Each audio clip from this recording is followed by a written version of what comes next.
হেক্সা কি সত্যিই ব্রাজিলের ঘরে ফিরবে নাকি ফুটবল ইতিহাসে নতুন অধ্যায় লিখে ব্যাক টু ব্যাক বিশ্বকাপ জিতে রেকর্ড গড়বে আর্জেন্টিনা? এই প্রশ্নটাই এখন ফুটবল বিশ্বে সবচেয়ে বেশি আলোচিত।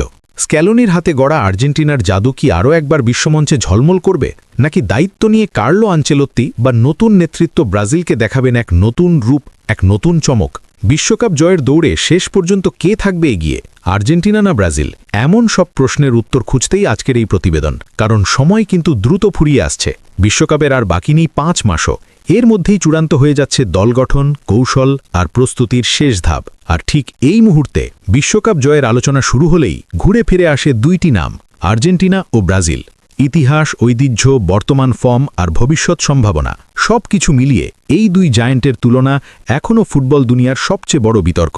বর্তমান চ্যাম্পিয়ন হিসেবে মানসিকভাবে এক ধাপ এগিয়ে থাকবে আর্জেন্টিনা, এতে কোনো সন্দেহ নেই। লিওনেল স্ক্যালোনির অধীনে দলটি শুধু ট্রফিই জেতেনি, বরং একটি সুসংগঠিত, পরিণত এবং বাস্তববাদী ফুটবল দর্শন তৈরি করেছে। 2022 বিশ্বকাপ জয়ের পরও স্ক্যালোনি আর্জেন্টিনাকে যে ভারসাম্য উপহার দিয়েছেন তা আজও তাদের সবচেয়ে বড় শক্তি। রক্ষণভাগে শৃঙ্খলা, মাঝমাঠের নিয়ন্ত্রণ আর আক্রমণের সিদ্ধান্তের নিখুঁততা, এই 3 জায়গাতেই আর্জেন্টিনা বর্তমানে অনেক প্রতিপক্ষের চেয়ে এগিয়ে। গোলবারে এমিলিয়ানো মার্টিনেজের মতো বড় ম্যাচের গোলরক্ষক থাকা মানে চাপের মুহূর্তে এক বাড়তি আত্মবিশ্বাস। মাঝমাঠে এনজো ফার্নান্দেজের ইনফর্ম উপস্থিতি দলের ছন্দ ধরে রাখে, আর সামনে লাউতারো মার্টিনেজ ও হুলিয়ান আলভারেজের ধারাবাহিকতা আর্জেন্টিনাকে গোলের জন্য কারও ওপর এককভাবে নির্ভরশীল হতে দেয় না। সবচেয়ে বড় বিষয় হল কঠিন মুহূর্তে কিভাবে ম্যাচ বের করে আনতে হয়।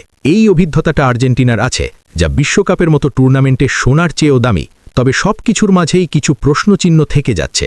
আর্জেন্টিনার বড় দুর্বলতা হতে পারে বয়স্ক খেলোয়াড়দের ওপর অতিরিক্ত নির্ভরতা।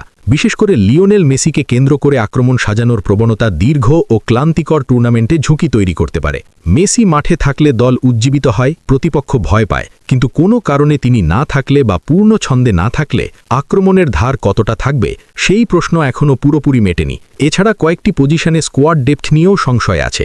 আর বিশ্বকাপের আগে বড় বড় দলের বিপক্ষে তাদের পারফরম্যান্স কেমন হবে সেটাও এখনও পুরোপুরি জানা নেই। অন্যদিকে কাগজে কলমে তাকালে ব্রাজিলের স্কোয়াড হয়তো আর্জেন্টিনার চেয়েও বেশি সমৃদ্ধ। ইউরোপের শীর্ষ ক্লাবগুলোতে নিয়মিত খেলছেন Vinicius Junior, Rodrygo, Bruno Guimaraes. এদের মিলিয়ে আক্রমণভাগে গতি, ড্রিবলিং আর ব্যক্তিগত নৈপুণ্যের দিক থেকে ব্রাজিল এখনও বিশ্বের সেরাদের কাতারে। বিশেষ করে ট্রানজিশন ফুটবলে কাউন্টার অ্যাটাকে ব্রাজিল এখন ভয়ঙ্কর রূপ নিতে পারে, যা যে কোনো দলের জন্য দুঃস্বপ্ন। তবে ব্রাজিলের সবচেয়ে বড় দুর্বলতা এখানেই, মানসিক দৃঢ়তার প্রশ্ন।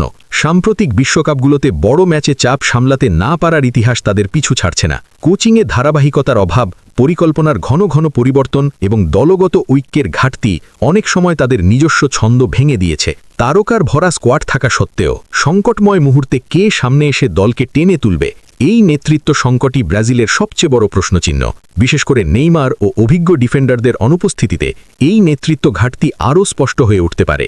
তুলনামূলক বিশ্লেষণে তাই দেখা যায় আর্জেন্টিনা এগিয়ে আছে টিম কেমিস্ট্রি, মানসিক দৃঢ়তা এবং টুর্নামেন্ট ম্যানেজমেন্টে, যেখানে ব্রাজিল এগিয়ে ব্যক্তিগত স্কিল, গতিময় আক্রমণ আর স্কোয়াড গভীরতায়। বিশ্বকাপের মতো দীর্ঘ ও চাপের টুর্নামেন্টে অনেক সময় নান্দনিক ফুটবলের চেয়ে কার্যকর ফুটবলই বেশি ফল এনে দেয়। আর এই দিক থেকে আপাতত আর্জেন্টিনার পাল্লা সামান্য ভারী বলেই মনে করছেন অনেক বিশ্লেষক। তবে ব্রাজিলকে কখনোই হালকাভাবে নেওয়ার সুযোগ নেই, কারণ বিশ্বকাপের ইতিহাসে তারাই রাজা, আর রাজারা শেষ মুহূর্তে ঠিকই নিজেদের চেনাতে জানে। এই দুই রথের শেষ উত্তর জানতে হলে তাই চোখ রাখতে হবে বিশ্বকাপের মঞ্চেই।